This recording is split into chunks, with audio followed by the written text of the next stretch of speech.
ನಮಸ್ಕಾರ ಆಹಾರ ಪ್ರಿಯರೇ, ನಾನು ನಿಮ್ಮ ಉಮಾ. ಆನ್ಲೈನ್ ಅಡಿಗೆಗೆ ಸ್ವಾಗತ.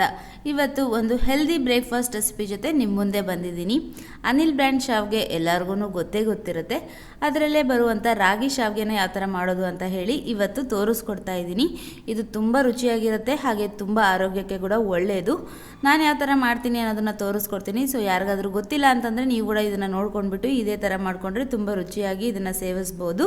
ಸೊ ಇದನ್ನು ಸ್ಟಾರ್ಟ್ ಮಾಡೋಣ. ಅದಕ್ಕಿಂತ ಮುಂಚೆ ನಮ್ಮ ಚಾನಲ್ನ ಹೊಸದಾಗಿ ನೋಡ್ತಾ ಇದ್ದರೆ ದಯವಿಟ್ಟು ಸಬ್ಸ್ಕ್ರೈಬ್ ಮಾಡಿಕೊಂಡು ನನ್ನನ್ನು ಪ್ರೋತ್ಸಾಹಿಸಿ. ಹಾಗೆ ಪಕ್ಕದಲ್ಲೇ ಕಾಣುವಂಥ ಬೆಲೈಕನ್ನ ಕ್ಲಿಕ್ ಮಾಡಿದ್ರೆ ನನ್ನ ಮುಂದಿನ ವಿಡಿಯೋ ನೋಟಿಫಿಕೇಷನ್ ನಿಮಗೆ ಬರುತ್ತೆ. ಇದನ್ನ ಪ್ರಯತ್ನಪಟ್ಟು ಯಾವ ಥರ ಬಂತು ಅನ್ನೋದನ್ನು ಕಮೆಂಟ್ಸಲ್ಲಿ ತಪ್ಪದೇ ತಿಳಿಸಿ. ಸೊ ಹಾಗಿದ್ರೆ ಬನ್ನಿ ಶುರು ಮಾಡೋಣ. ಇದೇ ಅನಿಲ್ ಬ್ರ್ಯಾಂಡ್ ಅವರ ರಾಗಿ ಶಾವ್ಗೆ. ಯಾರಿಗಾದ್ರೂ ಗೊತ್ತಿಲ್ಲ ಅಂತ ಹೇಳಿದ್ರೆ ತೋರಿಸ್ಕೊಡ್ತಾ ಇದ್ದೀನಿ.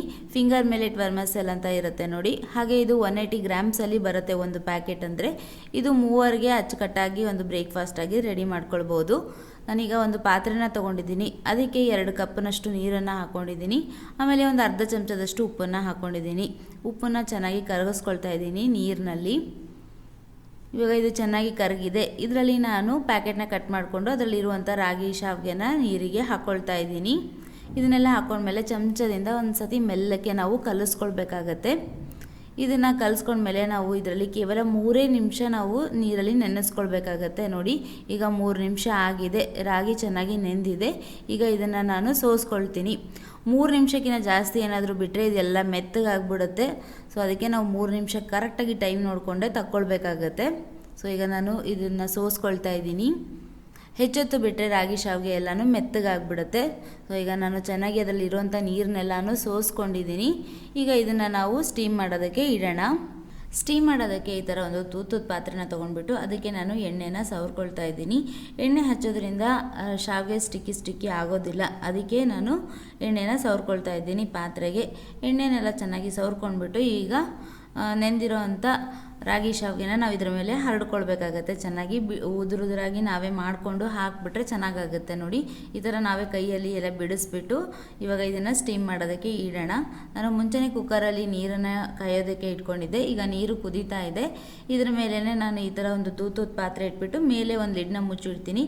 ಈ ಹವೆಯಲ್ಲಿನೇ ರಾಗಿ ಚೆನ್ನಾಗಿ ಬೇಯುತ್ತೆ.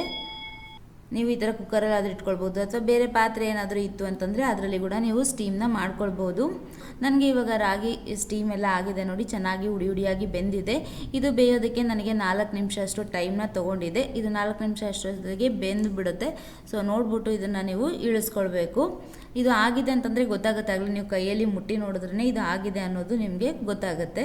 ಸೊ ಇವಾಗ ಇದು ಆಗಿದೆ, ನಾನು ಇಳಿಸ್ಕೊಳ್ತಾ ಇದ್ದೀನಿ. ರಾಗಿ ಎಲ್ಲ ಚೆನ್ನಾಗಿ ಬೆಂದಿದೆ. ಈಗ ಉಪ್ಪಿಟ್ಟನ್ನ ರೆಡಿ ಮಾಡ್ಕೊಳ್ಳೋಣ.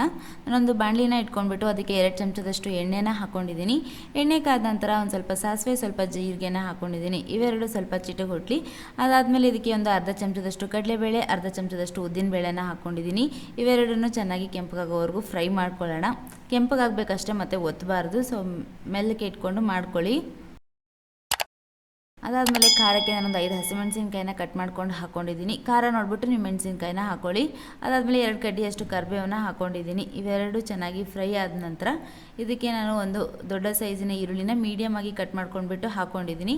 ಅದಾದಮೇಲೆ ಒಂದು ಅರ್ಧ ಕ್ಯಾರೆಟ್ನ ಸಣ್ಣದಾಗಿ ಕಟ್ ಮಾಡಿಕೊಂಡು ಹಾಕ್ಕೊಂಡಿದ್ದೀನಿ. ಈ ಎರಡನ್ನು ಚೆನ್ನಾಗಿ ಫ್ರೈ ಮಾಡ್ಕೊಳ್ಳೋಣ. ಇದಕ್ಕೆ ತರಕಾರಿ ಎಲ್ಲ ಸೇರಿಸ್ಬಿಟ್ಟು ಮಾಡ್ಕೊಳ್ಳೋದ್ರಿಂದ ತುಂಬ ರುಚಿಯಾಗಿ ರೆಡಿ ಆಗುತ್ತೆ.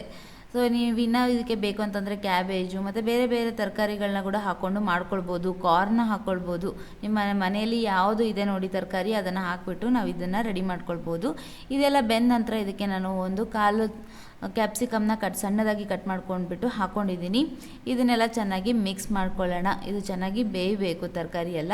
ನಾನು ಅವಾಗ ನೀರಲ್ಲಿ ಸ್ವಲ್ಪ ಉಪ್ಪನ್ನು ಹಾಕಿದ್ದೆ. ಈಗ ನೋಡಿಬಿಟ್ಟು ರುಚಿಗೆ ತಕ್ಕಷ್ಟು ಉಪ್ಪನ್ನು ಹಾಕ್ಕೊಳ್ತಾ ಇದ್ದೀನಿ. ಉಪ್ಪನ್ನೆಲ್ಲ ಹಾಕ್ಕೊಂಡ್ಬಿಟ್ಟು ಒಂದು ಮಿಕ್ಸ್ನ ಮಾಡ್ಕೊಳ್ತಾ ಇದ್ದೀನಿ. ಮಿಕ್ಸ್ ಮಾಡಿದ್ಮೇಲೆ ಇದಕ್ಕೆ ಒಂದು ಲಿಡ್ನ ಮುಚ್ಚಿಡ್ತೀನಿ. ತರಕಾರಿ ಎಲ್ಲ ಚೆನ್ನಾಗಿ ಬೇಯುತ್ತೆ. ಈಗ ತರಕಾರಿ ಎಲ್ಲ ಬೆಂದಿದ್ದಾಗಿದೆ ನೋಡಿ. ನಾನು ಇವಾಗ ಇನ್ನೊಂದು ಸತಿ ಚೆನ್ನಾಗಿ ಮಿಕ್ಸ್ ಮಾಡ್ಕೊಳ್ತಾ ಇದ್ದೀನಿ ತರಕಾರಿ ಎಲ್ಲನೂ ಚೆನ್ನಾಗಿ ಬೆಂದಿದೆ. ಇವಾಗ ನಾನು ಬೇಯಿಸಿಟ್ಕೊಂಡಿರೋಂಥ ರಾಗಿ ಶಾವ್ಗೆನ ಹಾಕ್ಕೊಳ್ತಾ ಇದ್ದೀನಿ. ನಾವು ಕೈಯಿಂದನೇ ಹಾಕ್ಕೊಳ್ತಾ ಇರಬೇಕಾದ್ರೆ ಸ್ವಲ್ಪ ಉದುರಾಗಿ ಮಾಡಿಕೊಂಡು ಬಿಡಿಸ್ಕೊಂಡು ಹಾಕ್ಕೊಳ್ಬೇಕಾಗತ್ತೆ. ಅಲ್ಲಿ ಸ್ವಲ್ಪ ಗಂಟು ಕಟ್ಟಿದಂಗೆ ಇರುತ್ತೆ. ನಾವು ಅದನ್ನು ಕೈಯಿಂದನೇ ಬಿಡಿಸ್ಬಿಟ್ಟು ಹಾಕ್ಕೊಂಡ್ರೆ ಚೆನ್ನಾಗಿ ಉದುರಾಗಿ ರೆಡಿ ಆಗುತ್ತೆ. ಸೊ ನೋಡಿ, ನಾನು ಯಾವ ಥರ ಹೀಗೆ ಕೈಯಲ್ಲಿನೇ ಬಿಡಿಸಿ ಹಾಕ್ಕೊಳ್ತಾ ಇದ್ದೀನೋ ನೀವು ಕೂಡ ಅದೇ ಥರನೇ ಹಾಕ್ಕೊಳ್ಬೇಕಾಗತ್ತೆ. ಸೊ ಇದನ್ನೆಲ್ಲ ಹಾಕೊಂಡ್ಮೇಲೆ ಚೆನ್ನಾಗಿ ಮಿಕ್ಸ್ ಮಾಡ್ಕೊಳ್ಬೇಕು. ರಾಗಿ ಶಾವಿಗೆ ಆಗಲೇ ಬೆಂದಿರುತ್ತೆ, ಇದರಲ್ಲಿ ಜಸ್ಟ್ ಬಿಸಿ ಆದರೆ ಸಾಕು. ಹಾಗೆ ಹೆಚ್ಚಿಗೆ ಮತ್ತು ತುಂಬ ಫೋರ್ಸಲ್ಲಿ ಇದನ್ನು ಕಲಿಸ್ಕೊಳ್ಬೇಡಿ, ಮೆತ್ತಗೇ ಕಲಿಸ್ಕೊಳ್ಬೇಕಾಗತ್ತೆ. ಹಾಗೆ ನಿಮ್ಮ ಹತ್ರ ಇದ್ದರೆ ಸ್ವಲ್ಪ ಹಸಿ ಕೊಬ್ಬರಿನ ಹಾಕ್ಕೊಳ್ಳಿ, ಚೆನ್ನಾಗಾಗುತ್ತೆ. ಸ್ವಲ್ಪ ಹಾಕ್ಕೊಳ್ಳಿ, ಚೆನ್ನಾಗಿರುತ್ತೆ ಟೇಸ್ಟ್ ಇದು. ಹಾಗೆ ಕೊಬ್ಬರಿ ಆರೋಗ್ಯಕ್ಕೆ ಕೂಡ ಒಳ್ಳೆಯದು. ಅದಾದಮೇಲೆ ಸಣ್ಣದಾಗಿ ಕಟ್ ಮಾಡ್ಕೊಂಡಿರೋವಂಥ ಕೊತ್ತಂಬರಿ ಸೊಪ್ಪನ್ನು ಹಾಕ್ಕೊಳ್ತಾ ಇದ್ದೀನಿ. ಆಮೇಲೆ ಒಂದು ಅರ್ಧ ಹೋಳನಷ್ಟು ನಿಂಬೆ ಹಣ್ಣನ್ನು ಹಿಂಡ್ಕೊಳ್ತಾ ಇದ್ದೀನಿ. ಇದನ್ನೆಲ್ಲ ಹಾಕ್ಕೊಂಡ್ಬಿಟ್ಟು ಚೆನ್ನಾಗಿ ಮಿಕ್ಸ್ ಮಾಡ್ಕೊಂಡ್ಬಿಟ್ರೆ ಅನಿಲ್ ರಾಗಿ ಶಾವಿಗೆ ಉಪ್ಪಿಟ್ಟು ರೆಡಿ ಆಗಿಬಿಡುತ್ತೆ. ಇಲ್ಲಿ ನೀವು ಫೋರ್ಸ್ಫುಲ್ಲಾಗಿ ಕಲಿಸ್ಬಾರ್ದು, ಮೆತ್ತಗೇ ಕಲಿಸ್ಕೊಳ್ಬೇಕು, ಇಲ್ಲಾಂತಂದ್ರೆ ಎಲ್ಲ ಸ್ಮ್ಯಾಶ್ ಆಗಿಬಿಡುತ್ತೆ. ಸೊ ಇಷ್ಟು ಕಲಿಸ್ಕೊಂಡ್ರೆ ಹೆಲ್ದಿ ಬ್ರೇಕ್ಫಾಸ್ಟ್ ರೆಡಿ ಆಗಿಬಿಡುತ್ತೆ. ಎಲ್ಲರೂ ಇಷ್ಟಪಟ್ಟು ತಿಂತಾರೆ. ಈ ಥರ ಒಂದು ರಾಗಿ ಶಾವಿಗೆನ ಮಾಡ್ಕೊಂಡು ತಿನ್ನೋದ್ರಿಂದ ಆರೋಗ್ಯಕ್ಕೆ ತುಂಬಾ ಒಳ್ಳೆಯದು. ಹಾಗೆ ಡಯಾಬಿಟಿಕ್ ಪೇಷಂಟ್ಸು, ಡಯಟ್ ಮಾಡ್ತಾ ಇರೋರು ಎಲ್ಲರೂ ಕೂಡ ಇದನ್ನು ಸೇವಿಸ್ಬೋದು. ನೋಡ್ಬೋದು ಎಷ್ಟು ಚೆನ್ನಾಗಿ ಉಡಿ ಉಡಿಯಾಗಿ ಬಂದಿದೆ ಅಂತ ಹೇಳಿ. ಆಹಾರ ಪ್ರಿಯರೇ, ನೋಡಿದ್ರಲ್ಲ ಅನಿಲ್ ರಾಗಿ ಶಾವಿಗೆನ ಉಪಯೋಗಿಸ್ಕೊಂಡು ಯಾವ ಥರ ಉಪ್ಪಿಟ್ಟು ಮಾಡ್ಕೊಳ್ಬೋದು ಅಂತ ಹೇಳಿ. ಇವತ್ತಿನ ಈ ಒಂದು ಹೆಲ್ದಿ ಬ್ರೇಕ್ಫಾಸ್ಟ್ ರೆಸಿಪಿ ನಿಮ್ಮೆಲ್ಲರಿಗೂ ಇಷ್ಟ ಆಯಿತು ಅಂತ ಅಂದ್ಕೊಳ್ತೀನಿ. ಇಷ್ಟ ಆಗಿದ್ರೆ ಒಂದು ಲೈಕ್ನ ಒತ್ತಿ. ಹಾಗೆ ನಮ್ಮ ಚಾನಲ್ನ ಹೊಸದಾಗಿ ನೋಡ್ತಾ ಇದ್ದರೆ ದಯವಿಟ್ಟು ಸಬ್ಸ್ಕ್ರೈಬ್ ಮಾಡುವ ಮೂಲಕ ನನ್ನನ್ನು ಪ್ರೋತ್ಸಾಹಿಸಿ. ಹಾಗೆ ಪಕ್ಕದಲ್ಲೇ ಕಾಣುವಂಥ ಬೆಲ್ ಐಕಾನ್ನ ತಪ್ಪದೇ ಕ್ಲಿಕ್ ಮಾಡಿ, ನನ್ನ ಮುಂದಿನ ವಿಡಿಯೋ ನೋಟಿಫಿಕೇಷನ್ ನಿಮಗೆ ಬರುತ್ತೆ. ಇನ್ನು ಯಾವ್ದಾದ್ರು ರೆಸಿಪೀಸ್ ನಿಮಗೆ ಬೇಕು ಅಂತ ಇದ್ದರೆ ನನಗೆ ಕಮೆಂಟ್ ಸೆಕ್ಷನಲ್ಲಿ ತಿಳಿಸಿ, ನಾನು ಅದನ್ನು ಮುಂದಿನ ವೀಡಿಯೋಸಲ್ಲಿ ಮಾಡಿ ತೋರಿಸ್ತೀನಿ.